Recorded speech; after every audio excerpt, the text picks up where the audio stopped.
Hey guys, welcome to the channel. So if you're tuning in on this video today, you're probably trying to figure out or learn how to pull your seal or your oil seals on your engine without having the proper seal tool or potentially damaging the crank or whatever that has a spin on that seal. Today what I'm going to show you is I'm going to show you how to easily take out your rear main seal and your front seal without using an actual seal puller that gets in between here. Something you could do with just a drill, some drill bits, and then a drywall screw and a hammer. So anyway, stay tuned. So I'm about to pull the seal now.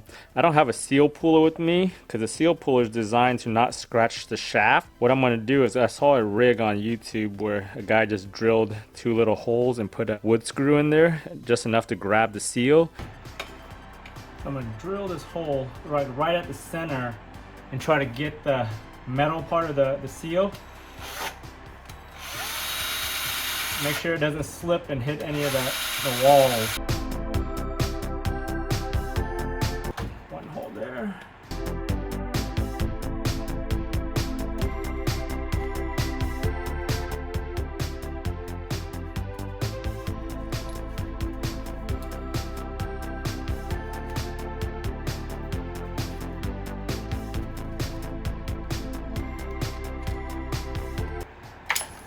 Boom. Yeah, I got that baby out right there.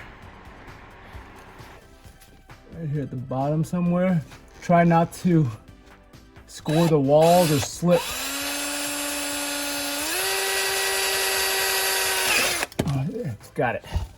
So, screw that in.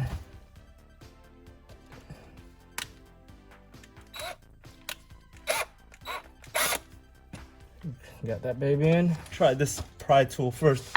Just kind of wedge it against one of these screws and then see if it pops out. Oh, there it goes. Yeah.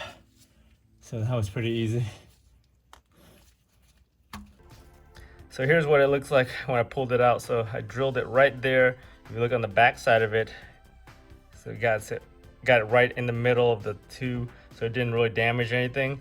Hey, thanks for tuning in on this quick tech tip video on just pulling the seals on the front and rear. I know I didn't really go in depth on actually doing the seal. I just wanted to make this quick video for anybody looking to figure out how to take the seal off. If you want more in-depth videos on my IS300 or my IS250 or whatever car I'm working on, just go ahead and subscribe to your channel. Check out my other videos that I have on my channel. I go into a lot more detail on those videos, but I just figured I'd make some of these easy videos for people that just need to learn or need to figure out one thing at a time. So anyways, thanks for watching, and see you guys next time.